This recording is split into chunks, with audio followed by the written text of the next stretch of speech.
Hi! Join me using the Face Contouring Stick ni Stroke Beauty Lab. Pahid natin sa ating face para magkaroon ng hulma. Medyo kinakabahan nga ako dito kasi hindi ko pagamay kung gaano katindi yung pigment na itong Stroke Beauty Sculpt or Face Sculpt. Pero siguro sa susunod mas bibigyan ko pa ng pressure para magkaroon talaga ng shadow.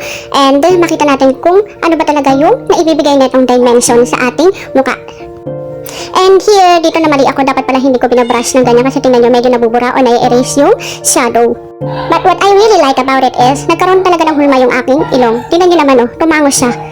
And alam nyo ba na mabango yung contour stick ni Stroke? Grabe, tumangos yung ilong ko. Nakita nyo ba? Bakit ito? Tumangos yung ilong ko. And alam ko na may mas i-improve pa yung pagkukontour natin sa ilong. Diba? I am hoping na you will join me in my next vlog. Thank you for watching. Nagkaroon talaga ng ilong.